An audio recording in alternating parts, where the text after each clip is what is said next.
Michele Knight. This is the astrological update for Capricorn for the week starting the 25th of July. Now this week there's quite an intense, broody, kind of deep feel to the week for you, and that's because there's a new moon which is all about new beginnings, stepping into a new energy and a new start. And for you it's in the 8th house, which is all about power and sex and transformation. So it's very full on, and it's also conjuncting Venus, the planet of love. So you're like, there's this vibrating primal energy around you this week where you're not sure what's going to happen. All you know is that whatever's going on into the very core and depths of your being, you can feel it, it's there, and you can't ignore it. All of your primal feelings and emotions and fears and hopes and dreams and desires are coming to the surface this week, and it's up to you to do something about it. But what can you do? Well, you can understand that life is a cycle of birth, death and rebirth, and that goes for everything. It doesn't mean literal death, but it means transformation.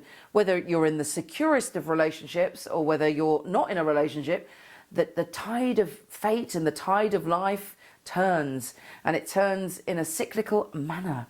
So whatever you're going through now, it may be that something from the past is rising up from the shores of your deepest being, and it's up to you to accept that and understand it, not get consumed by it or swept away or drown in your emotions.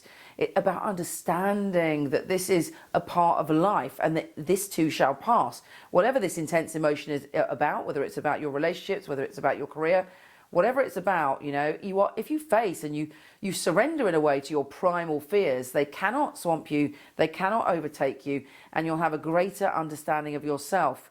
You have the opportunity to step deep within you. And as a Capricorn, there may be times when you avoid that. You think, I'll just float along the surface. Well, not float, I'll stomp actually. I'll walk very firmly up the mountain, the surface of life. And I'll ignore all that deep stuff. And even if I'm tramping up a volcano, who cares? I'm ignoring it.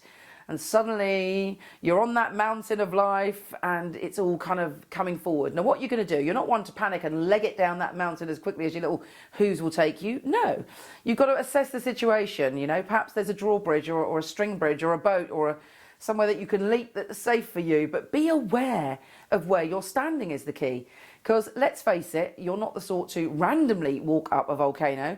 It's only because you haven't been seeing things clearly. And basically, that's the energy of this week. Something within yourself that you're ignoring is suddenly going to come to your attention, and you're able to then deal with it, which is much better than stomping along pretending everything's okay when it isn't. You are human, you are vulnerable, you are beautiful, you are powerful, you are complex, you are everything.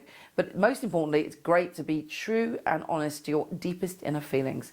Anyway, I send you much love, and I'll speak to you soon.